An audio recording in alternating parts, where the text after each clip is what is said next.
एक भारत श्रेष्ठ भारत की अवधारणा को बल प्रदान करने के लिए प्रधानमंत्री श्री नरेंद्र मोदी ने काशी तमिल संगमम की परिकल्पना की और इसको साकार करने के लिए वाराणसी में पहले काशी तमिल संगमम की शुरुआत हुई।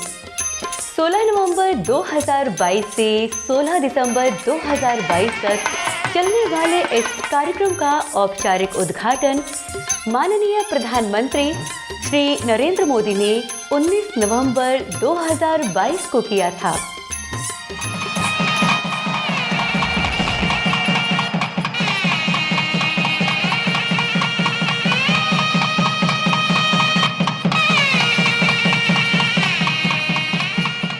वणक्कम काशी, वणक्कम तमिलनाडु। देवी और सज्जनों, विश्व के सबसे प्राचीन जीवन शहर काशी की पावन धरती पर आप सभी को देखकर आज मन बहुत ही प्रसन्न हो गया, बहुत ही अच्छा लग रहा है। मैं आप सभी का महादेव की नगरी काशी में काशी तमिल संगमम में हृदय से स्वागत करता हूं। सांस्कृतिक और शैक्षणिक आदान प्रदान के साथ साथ विभिन्न आयोजन भी किए गए थे। उत्तर और दक्षिण को एक सूत्र में पिरोने वाले सांस्कृतिक और आध्यात्मिक विविधता को समेटे इस कार्यक्रम का दूसरी बार आयोजन 17 दिसंबर 2023 से 30 दिसंबर 2023 तक हुआ था। तमिल कैलेंडर के अनुसार ये मार्गली का वो पवित्र महीना होता है जब सभी मंदिर सूर्योदय से पहले खुलते हैं और लोग पवित्र नदियों में डुबकी लगाते हैं। इस संगमम में आने वाले प्रतिनिधियों को सांस्कृतिक आयोजनों के अलावा बाबा काशी विश्वनाथ के साथ अयोध्या और प्रयागराज का भ्रमण भी कराया गया था। 15 दिनों के इस अवधि में साहित्य, कला, योग, आधुनिक नवाचार, अकादमिक आदान प्रदान और सेमिनार तथा नमो घाट पर सांस्कृतिक आयोजन भी किया गया था। एक भारत श्रेष्ठ भारत की असीम शक्ति को संजोए काशी तमिल संगमम के तीसरे संस्करण का शुभारंभ 15 फरवरी को नमो घाट पर माननीय मुख्यमंत्री श्री योगी आदित्यनाथ तथा मुख्य अतिथि श्री धर्मेंद्र प्रधान शिक्षा मंत्री भारत सरकार द्वारा किया गया।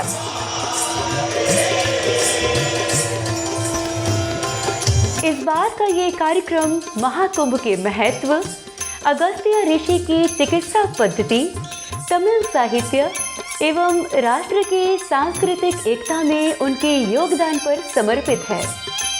इस अवसर पर राज्य मंत्री सूचना एवं प्रसारण तथा संसदीय कार्य मंत्री भारत सरकार डॉक्टर एल मुरुगन सहित प्रदेश के कई मंत्री, उच्चाधिकारी तथा अन्य गणमान्य लोग उपस्थित थे। डॉक्टर एल मुरुगन ने सभी अतिथियों को स्मृति चिन्ह एवं अंग वस्त्र प्रदान कर सम्मानित किया।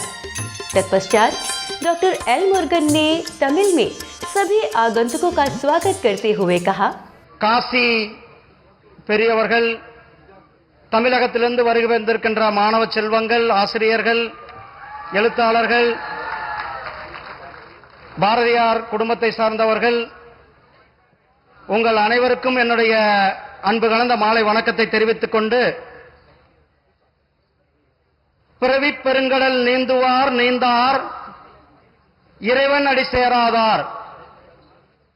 இது திருவள்ளுவர் அவர்களுடைய திருக்குறள். இறைவனின் திருவடியை சேர்ந்தவர்களே பிறவிப் பெருங்கடலை கடப்பார்கள், சேராதவர்கள் கடக்க இயலாது என்று ஐயன் திருவள்ளுவர் நமக்கு उणर्तुகிறது।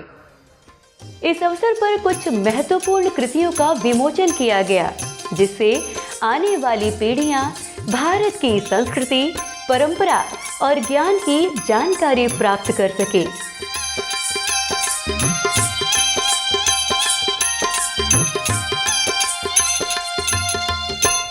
दक्षिण भारतीय कलाकारों द्वारा वहां के लोक संगीत की मनमोहक प्रस्तुति ने उपस्थित जनों को भाव विभोर कर दिया।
कलाकारों की शानदार प्रस्तुति के पश्चात शिक्षा मंत्री भारत सरकार श्री धर्मेंद्र प्रधान ने जय मां गंगे और हर हर महादेव के साथ अपने उद्बोधन की शुरुआत की। जय मां गंगे, हर हर महादेव। भगवान विश्वनाथ जी की इस पवित्र नगरी काशी में मैं तमिलनाडु से आए हुए हमारे सभी प्रतिनिधि तथा आज की समारोह में उपस्थित सभी महानुभावों को हार्दिक स्वागत करता हूं। माननीय शिक्षा मंत्री के उद्बोधन का तमिल अनुवाद भी साथ साथ चल रहा था, जिससे उपस्थित तमिल प्रतिनिधि इसको समझ सके। प्रयागराज की महाकुंभ 144 साल के बाद हम सभी की जिंदगी में एक सौभाग्य लेके आया है। இது இந்த காசியிலே நாம் இருப்பது இது மிகப்பெரிய நற்பேராகும்। प्रधानमंत्री श्री नरेंद्र मोदी जी की विशेष आग्रह रहा। उन्होंने माननीय मुख्यमंत्री योगी आदित्यनाथ जी को और मेरे को दायित्व दिया, इस बार की काशी तमिल संगमम जब होगा इन सभी अतिथियों को कुंभ की दर्शन कराने का अवसर दिया जाए, उनको कुंभ क्षेत्र में रहने का सुविधा किया जाए, ऐसा विशेष रुचि माननीय प्रधानमंत्री जी ने ही लिया था।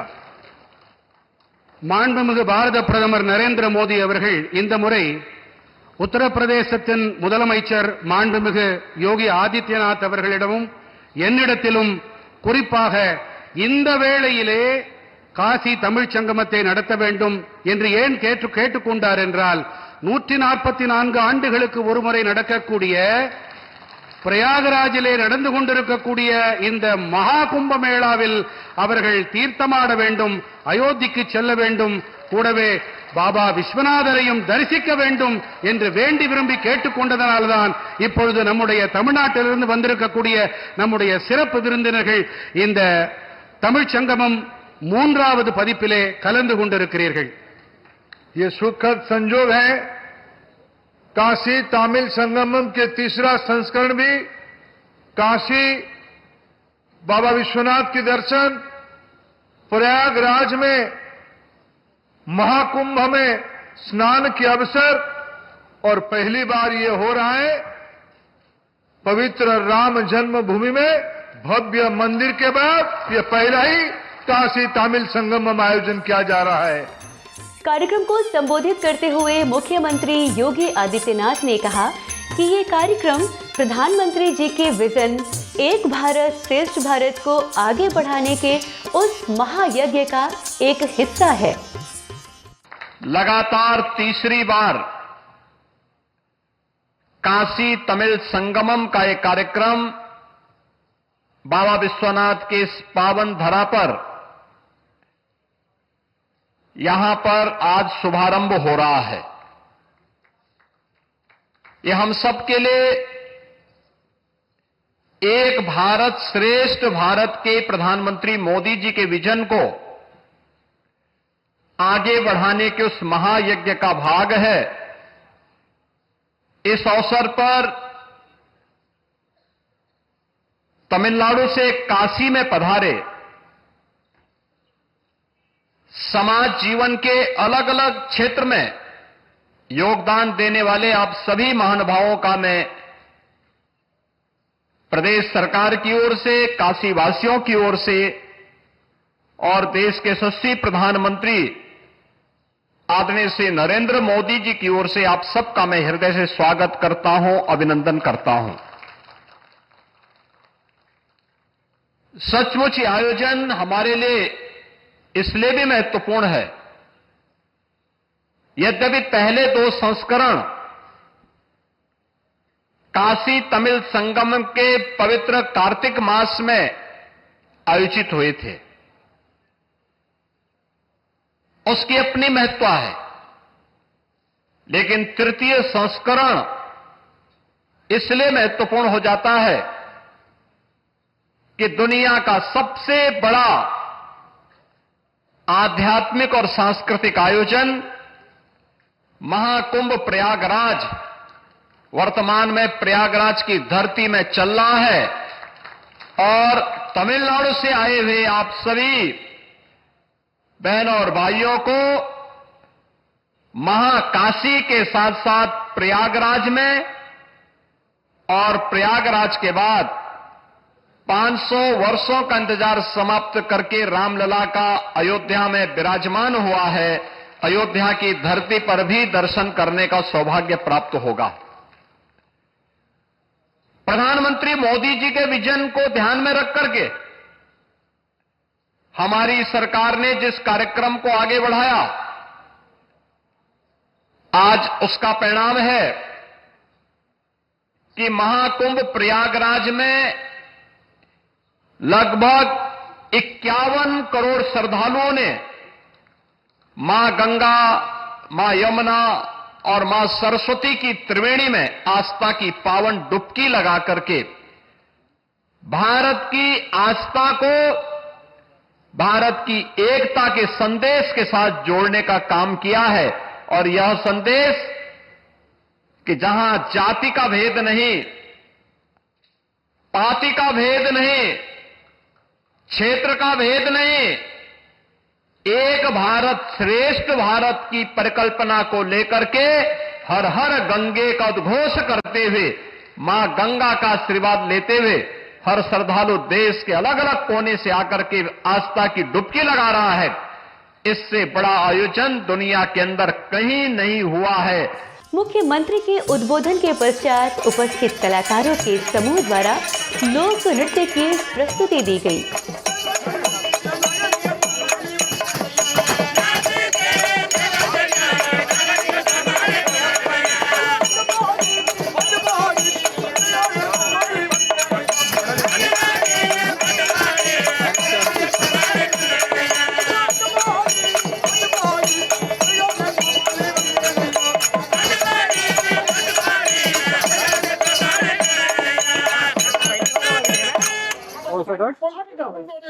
அந்த மகனான துரியோதன மூர்த்திக்கு என் தமிழ் என் மகளான என் தங்கையான சுபதை திருமணம் செய்து கொடுக்க நிச்சயமாக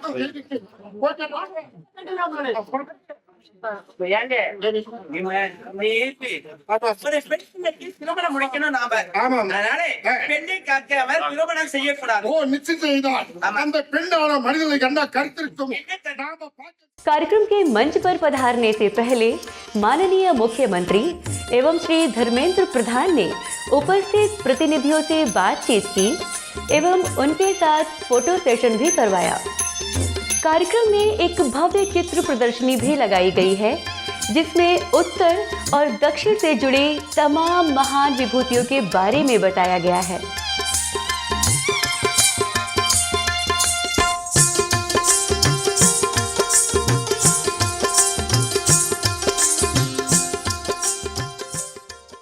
यहाँ काशी तमिल संगमम के लिए हम 200 प्रतिनिधियाँ इधर आए।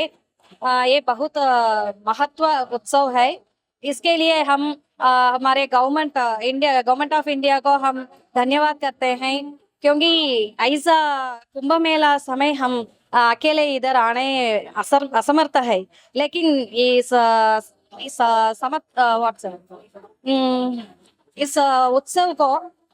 उत्सव में हम भी इधर आने तो गवर्नमेंट ही मोदी जी ही हमारे इधर बुलाया है। We are very happy. भारतीय भाषाओं के बहुआयामी महत्व को समझने के लिए एक पुस्तक प्रदर्शनी भी लगाई गई है। यहाँ की पुस्तकों से भारतीय भाषाओं को सीखा जा सकता है।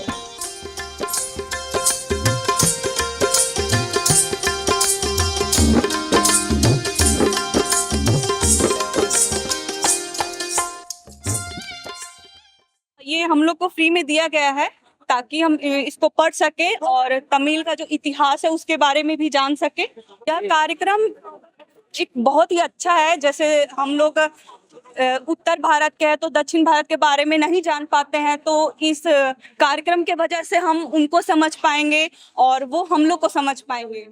दोनों प्रदेशों के हस्तकला और खाने के स्टॉल भी लगाए गए हैं, जिससे प्रतिनिधि यहाँ के खान पान और हस्तकला की जानकारी प्राप्त कर सके।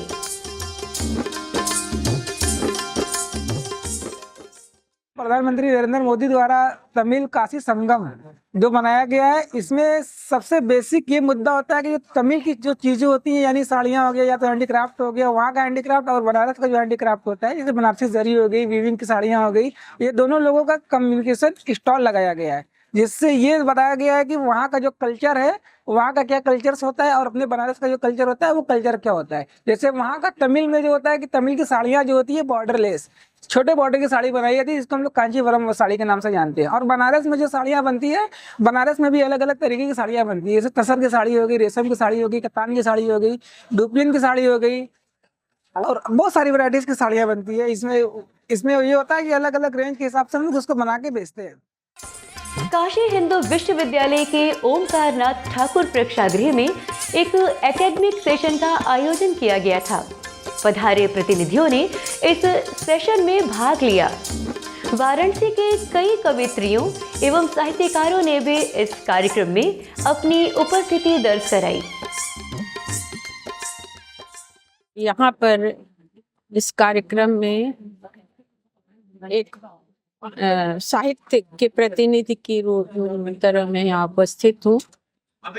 यह उत्तर और दक्षिण भारत के समन्वय का एक सार्थक प्रयास है, संवाद कह लीजिए, क्योंकि हमारी जो दक्षिण भारत की परंपरा है वह भी बहुत समृद्ध है, सांस्कृतिक, साहित्यिक, जहाँ देशभक्त कवि सुब्रमण्यम भारती उल्लेखनीय कवि हैं।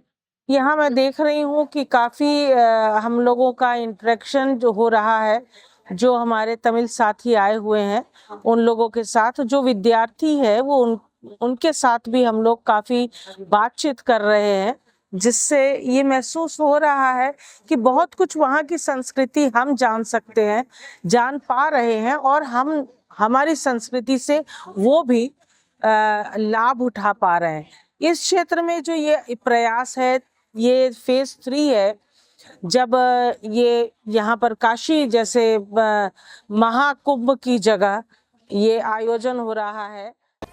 IIT BHU में भ्रमण के दौरान प्रतिनिधियों ने वहां बनाए गए जिम का भी प्रयोग किया।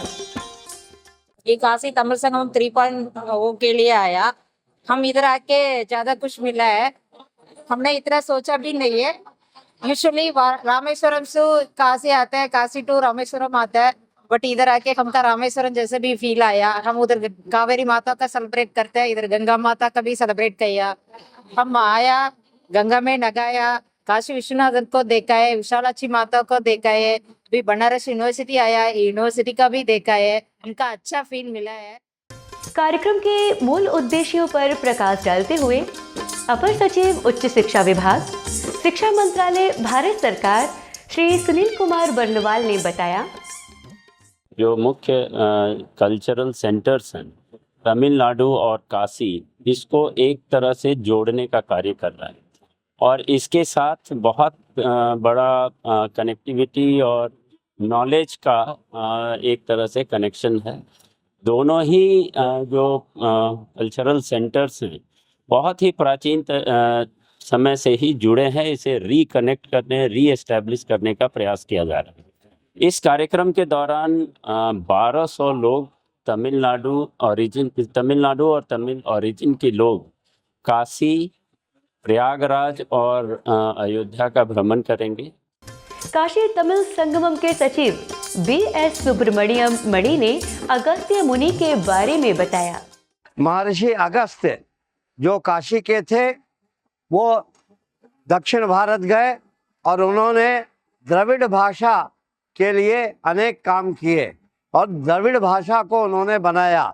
जिस तरह उत्तर भारत में संस्कृत का महत्व है, उसी तरह दक्षिण भारत में तमिल का महत्व है।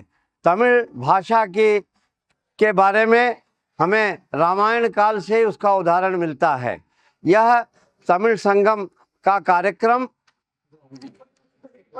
जो हमारे नरेंद्र मोदी जी, भारत के प्रधानमंत्री जी के द्वारा जो संकल्पित 2 वर्ष के पूर्व किया गया था, उसका यहाँ निरंतर यह उस कार्य के लिए आगे कार्य हो रहा है। केंद्र सरकार के मानव संसाधन विकास मंत्रालय के मंच से वाराणसी के जिलाधिकारी ने कहा, काशी तमिल संगमम जो तीसरा कार्यक्रम है, उसकी शुभारंभ कल माननीय मुख्यमंत्री जी, माननीय केंद्रीय मंत्री जी धर्मेंद्र प्रधान जी और श्री एल मुरुगन जी के उपस्थिति में इसकी शुभारंभ हुई थी।